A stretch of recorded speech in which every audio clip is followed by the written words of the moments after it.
Hello दोस्तों, मैं उमाशंकर एक बार फिर से ट्रिकी बाई गुप्ता में स्वागत है। दोस्तों, आज मैं आप लोग के लिए संस्कृत ग्रामर्स का समास सब लेकर आया हूं। दोस्तों, तो चलिए आज हम लोग समास के बारे में जानते हैं कि क्या है समास। तो जैसा कि आप यहाँ देख रहे हैं, समसम समास अर्थात संक्षिप्त को समास कहा जाता है, या फिर दूसरा डिफिनेशन के साथ जान सकते हैं, दो या दो से अधिक शब्दों के बीच की विभक्तियां का लोप करके संक्षिप्त अर्थात छोटा रूप बनाने को ही हम समास कहते हैं। जैसे सर्पात भीत अर्थात सर्पभीत, इसको यहाँ पर समास विग्रह में किया गया है और समस्त पद है। इसको हम लोग बारी बारी से देखते हैं समास को कितने भागों में बांटा गया है। तो देखिए यहाँ पर समस्त पद और समास विग्रह है। समस्त पद किसे कहते हैं? तो दो या दो से अधिक शब्दों के बीच की विभक्तियाँ का लोप होने से बने छोटे रूप को हम लोग समास कहते हैं। समास पद भी कह सकते हैं या समासिक पद भी कहते हैं, अर्थात समस्त पद या समासिक पद कहलाता है। इसके बाद देखिए समास विग्रह क्या है। तो समस्त पद को पुनः अलग अलग विभक्ति सहित लिखने को ही समास विग्रह कहते हैं। जैसे यहाँ पर समस्त पद में है हरित्रांतः, तो इसको समास विग्रह करेंगे तो हरिना त्रांत होगा। इसमें यहाँ दिया हुआ है जैसा कि आप देख रहे हैं, हरि प्लस त्रांतः अर्थात इसमें दो पद है। पहला पद को हम लोग पूर्व पद कहते हैं और इसका दूसरा जो त्रांतः दूसरा पद है जिसको हम लोग उत्तर पद कहते हैं। अर्थात पहला पद हरि है और दूसरा पद त्रांतः है। इन दोनों से ही हरित्रांतः बना है। इसके बाद हम लोग देखते हैं समास के भेद। तो समास के मुख्य रूप से चार भेद होते हैं संस्कृत में। पहला अव्ययभावी समास, दूसरा तत्पुरुष समास, द्वंद्व समास और बहुव्रीहि समास। द्वंद्व समास को दो भागों में बांटा गया है, कर्मधारय समास और चलिए इसको हम लोग बारी बारी से देखते हैं। अव्ययभावी समास, इसका क्या डिफिनेशन है? अव्ययभावी समास में पहला पद प्रधान होता है, पहला पद अव्यय होता है। इसके बाद समास होने पर दोनों पदों में मिलकर बना शब्द भी अव्यय होता है। एक ही शब्द की आवृत्ति होने पर अव्ययभावी समास होता है, अर्थात एक ही शब्द का आवृत्ति होता है, वो भी अव्ययभावी समास के अंतर्गत आता है। तो ये हमारा समास के डिफिनेशन हो गया। अब हम उनको उदाहरण के माध्यम से जानते हैं। जैसा कि यहाँ अनु को हम लोग पश्चातः कहेंगे। जैसे यहाँ पर दिया है अनुरारम का हो जाएगा रामस्य पश्चात।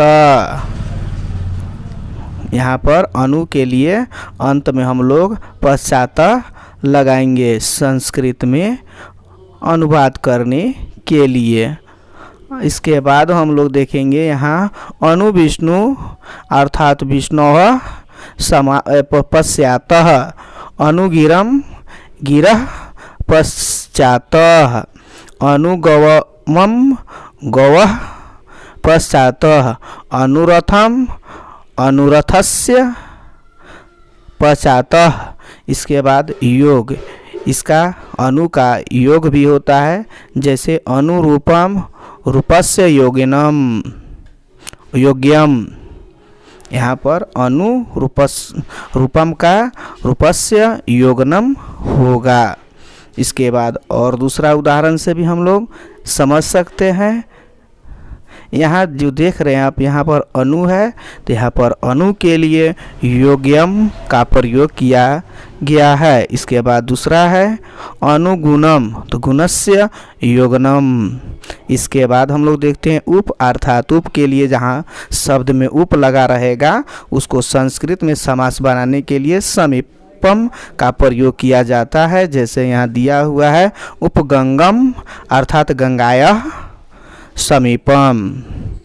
उपगंगम अर्थात गंगायाः समीपम। उपनदम नदः समीपम।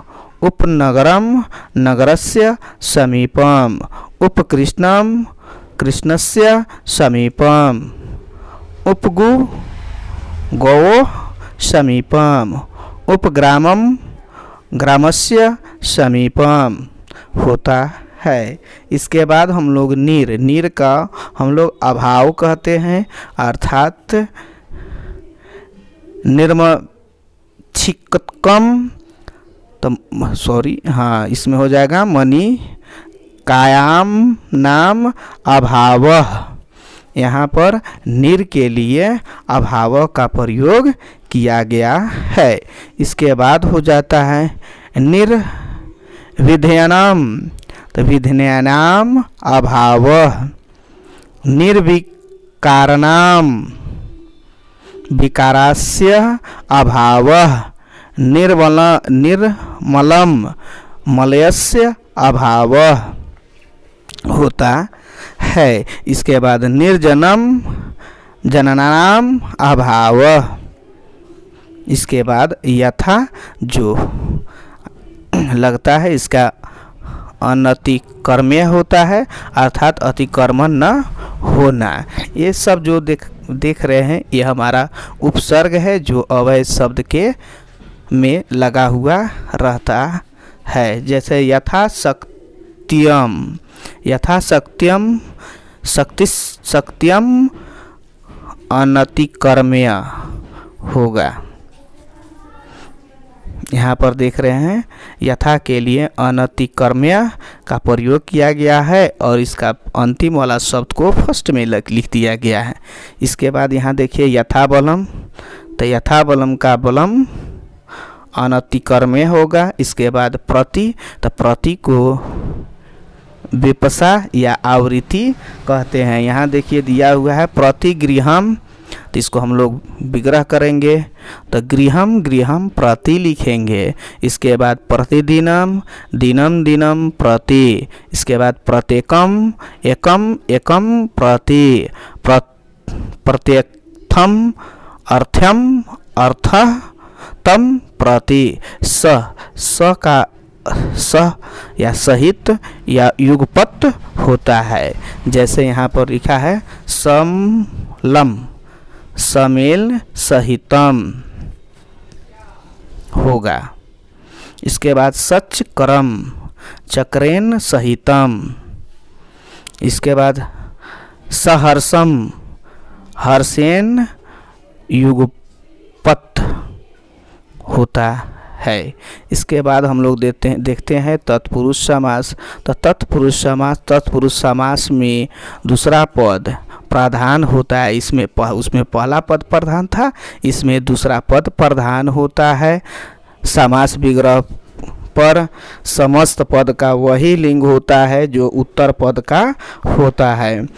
तत्पुरुष समास दो प्रकार का होता है, वैधिकरण समानाधिकरण। वैधिकरण दोनों पदों में अलग अलग विभक्तियां होती है, जबकि समानाधिकरण दोनों पदों में एक ही विभक्तियां होती है। इसमें एक ही विभक्तियां होती है और वैधिकरण में अलग अलग होती है। तत्पुरुष समास दो प्रकार का होता है, वैधिकरण समानाधिकरण दोनों पदों में अलग अलग विभक्ति होती है। इसमें दोनों पदों में एक समान विभक्ति होती है। विभक्ति तत्पुरुष कहते हैं। द्वितीय विभक्ति से सप्तमी विभक्ति तक होती है, जबकि इसके अंतर्गत कर्मधारय समास द्विगु समास आते हैं, जैसा कि आप यहाँ देख रहे हैं। इसके बाद हम लोग द्वितीय तत्पुरुष समास के बारे में जानते हैं, अर्थात विभक्ति के बारे में जानते हैं। तो प्रथम पद में द्वितीय विभक्ति होती है जो समास होने पर लुप्त हो जाती है, अर्थात इसमें द्वितीय विभक्ति के बारे में बताया जाएगा और वह समास जब बनाते हैं तो उसका द्वितीय विभक्ति खत्म हो जाता है। जैसे यहाँ शरणागतः, तो शरणम आगतः यहाँ शरणागतः अर्थात शरणम आगतः होगा। इसके बाद आप दूसरा में भी देख सकते हैं, सुख प्राप्तः, सुख प्राप्तः, तो सुखम प्राप्तः, कुप पपतित, कुप पपतिः, सुखापनः, सुखम आपनः, ग्रामगत, ग्राम, ग्राम प्लस गतः। इसके बाद तृतीया तत्पुरुष, तो प्रथम पद में तृतीया विभक्ति होती है जो समास होने पर लुप्त हो जाती है, जैसे विद्याहीन, विद्याहीन, सर्प दष्ट, दष्ट ट, सर्फेन दृष्ट, व्यास कृतम, व्यासने कृतम, धर्म रक्षितः, धर्मेन रक्षितः, नख भिन्नः, नखै भिन्नः। इसके बाद नेक्स्ट देखते हैं चतुर्थ तत्पुरुष। प्रथम पद में चतुर विभक्तियां होती है जो समास होने पर लुप्त हो जाती है, जैसे दान पात्राम, दानाय पात्राम। इसके बाद भूत बलि, भूताय बलि। इसके बाद असनार्थम, असनाय इदम।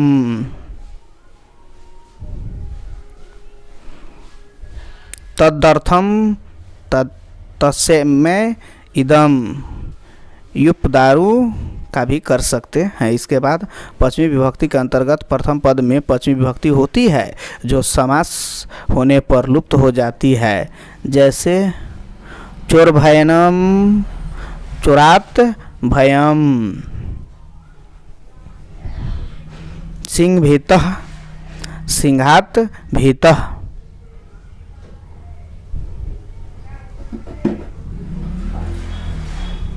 तो दोस्तों अगर आपको यह वीडियो अच्छा लग रहा होगा तो मेरे इस चैनल को सब्सक्राइब, शेयर और हाँ अपने दोस्तों में शेयर करना नहीं भूलेंगे दोस्तों। इसी तरह से मैं आपको और भी वीडियो इस चैनल पर दूंगा, तो मेरे इस चैनल को सब्सक्राइब तथा शेयर करना नहीं भूलेंगे दोस्तों। जैसा कि आप यहाँ देख रहे हैं इस तरह से आपको पश्चिमी विभक्ति के तत्पुरुष समास का आप समास विग्रह कर सकते हैं और समास विग्रह के बारे में जान सकते हैं। तो चलिए इसके बाद और आगे देखते हैं। छठी तत्पुरुष समास के अंतर्गत क्या होता है, तो प्रथम पद में षष्ठी विभक्ति होती है जो समास होने पर लुप्त हो जाती है, जैसे राजपुत्र पुरुषः, राज्ञः पुरुषः होगा। उसी तरह से नरपति, नारायणम पति, देवभाषा, देवनायाम भाषः, नदी तटम, नदः तटम, गंगा जलम, गंगायम जलम कर सकते हैं। यह आपके फाइनल एग्जाम के लिए बहुत ही महत्वपूर्ण है। चलिए इसके बाद हम लोग देखते हैं सप्तमी विभक्ति तत्पुरुष समास। प्रथम पद में सप्तम विभक्ति होने पर जो समास पद में लुप्त हो जाती है, जैसे कर्म कुशलम, कर्मणि कुशलम, कर्म कुशलम का कर्मणि कुशलम मह होगा। इसी तरह से जलमग्न, जले मग्न, असोंडेन, अच्छेषु सोंडनम, शास्त्रपर्ण, शास्त्रेण प्रणवीन, वाक्टु वाचु पटु होगा। इसके बाद आप दानवीर, दानेवीर का भी उदाहरण से समझ सकते हैं। इसके बाद द्वंद्व समास अर्थात द्वंद्व समास में दोनों पद या सभी पद दोनों का अर्थ एक समान होता है, अर्थात दोनों का समान प्रधान होते हैं, अर्थात दोनों पद प्रधान होते हैं। ये हमारा द्वंद्व समास के अंतर्गत आते हैं। या फिर इसको हम अगर विग्रह करते समय दोनों पदों के बीच में च लगाते हैं, अर्थात संस्कृत में च लगाते हैं। द्वंद्व समास को 3 भेद होते हैं जो आप यहाँ देख रहे हैं। इसको हम लोग बारी बारी से देखते हैं। तब कम नंबर 1 में है इतरेतर द्वंद्व। तो इतरेतर द्वंद्व के अंतर्गत इसमें दोनों पदों की प्राधान्यता होती है, दोनों पदों का अलग अलग अर्थ होता है। समस्त पद बनने पर द्विवचन बन जाता है, अर्थात इसको मिलाने के बाद समास विग्रह बनाते समय यह 2 पद मिलने पर बहुवचन या द्विवचन बन जाता है। यदि 2 से अधिक पद हो तो समस्त पद बनाने पर बहुवचन बन जाता है, अर्थात एक दूसरों को मिलाते हैं तो द्विवचन एक द्विवचन से द्विवचन बन जाता है। जैसे राम कृष्णौ, राम कृष्णौ अर्थात राम च कृष्ण च होता है। या इसमें जैसा कि आप यहाँ देख रहे हैं राम और कृष्ण, अर्थात इसमें द्वितीय विभक्ति है। जैसे सीता रामौ, सीता च राम च, इसमें भी द्वितीय विभक्ति और द्वितीय वचन है। इसके बाद देखिए इसमें आपको धर्मार्थ काम मोक्षा अर्थात धर्मस्य च अर्थस्य च कामस्य च मोक्षस्य अर्थात इसमें 4 गो है, अर्थात इसमें बहुवचन होगा। इसके बाद देखते हैं पुण्य पापे, पुण्यम च पापम च, पुत्र कन्ये, पुत्रः च कन्या च।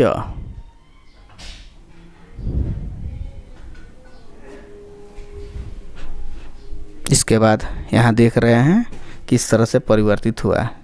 जयापति, जया च पति च को हम लोग कर सकते हैं।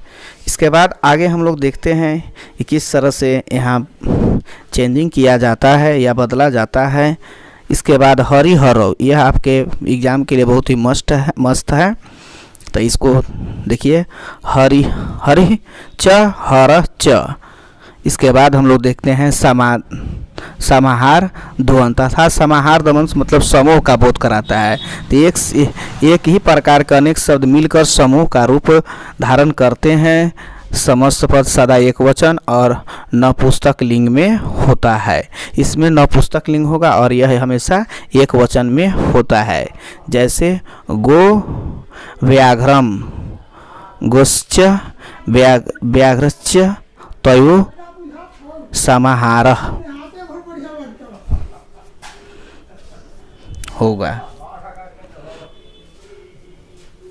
इसके बाद आहार निद्रा भयम, आहारश्च निद्राश्च भयम च इति एतस्सः समाहारः।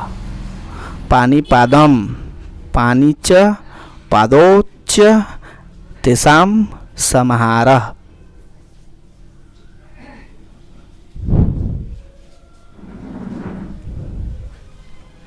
इस तरह से हम लोग उसका समास विग्रह कर सकते हैं।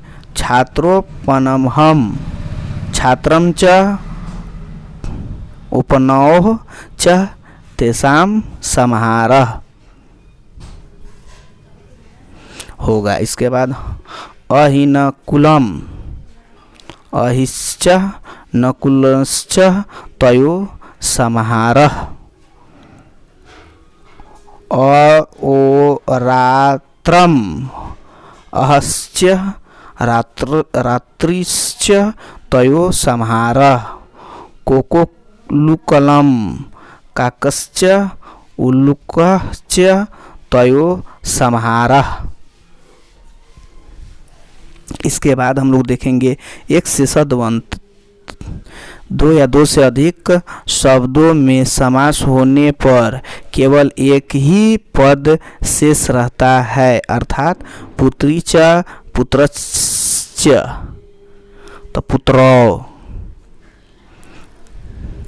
माता च पिता च पितरौ, अर्थात हम लोग जो लास्ट वाला को ही उसी को औकार में बदल देते हैं, अर्थात बालक्श्च अर्थात बालकौ, हंसी च हंसश्च हंसौ होता है। इसके बाद हम लोग बहुब्रीहि समास अर्थात इसमें अपने अर्थ के अतिरिक्त दूसरे अर्थ को बताता है। जैसे बहुब्रीहि समास दोनों ही पद प्रधान न होकर अन्य पद प्रधान होता है, अर्थात समस्त पद में प्रयुक्त सभी शब्द मूल अर्थ खो देते हैं, अपना अर्थ के अतिरिक्त किसी अन्य का अर्थ को बताता है, उनके स्थान पर कोई अन्य अर्थ प्रकट हो जाता है। विग्रह करते समय यस्य सह का प्रयोग किया जाता है। जैसे यहाँ पर वीणा पानी, वीणा पनौ, यस्या स अर्थात सरस्वती, जिसके हाथ में वीणा हो उसी को कहा जाता था। किसके हाथ में होता है? सरस्वती के हाथ में वीणा होता है, इसीलिए इन्हें वीणा पानी कहा जाता है। पीताम्बर, पीताम्बर का अर्थ होता है पीले है जिसके वस्त्र, अर्थात विष्णु। तो इसका संस्कृत हो जाएगा पीतम अम्रम यस्य सह, अर्थात विष्णु। चक्रपाणि, चक्रम पाणौ यस्य सह, अर्थात विष्णु, अर्थात जिसके हाथ में चक्र हो। चंद्रशेखर, चंद्रशेखरः यस्य स, अर्थात शिव। चंद्रमुखी, चवारी मुखानी यस्य स, अर्थात ब्रह्मा। चंद्रमुखी, चंद्र इव मुख यस्य सा, अर्थात नारी। इस तरह से हम लोग विग्रह कर सकते हैं। एक और है लंबोदर, जिसका लंबा हो उदर अर्थात पेट, तो लंबम उदरम यस्य सह, अर्थात गणेश। नीलकंठ, जिसका कंठ नीला हो, नीलः कंठः यस्य सह, अर्थात शिव। इस तरह से हम लोग ने समास के भेदों को बारे में जाने। यहाँ देखिए ठीक से, अवैभावी समास में प्रथम पद, जबकि इसको में दूसरा पद, इसमें दोनों और इसमें दोनों पदों प्रधान न होकर अन्य पद का होता है, अर्थात पहला पद, दूसरा पद, दोनों पद और दोनों पद को छोड़कर अन्य पद का करता है। तो चलिए दोस्तों, आज मैं आप लोगों को प्रश्न के माध्यम प्रश्न आपसे पूछते हैं, आप उसको कमेंट भी कर सकते हैं। अगर आप इसका आंसर जानते हैं तो यहाँ लिखा हुआ है रेखांकित पद समास विग्रह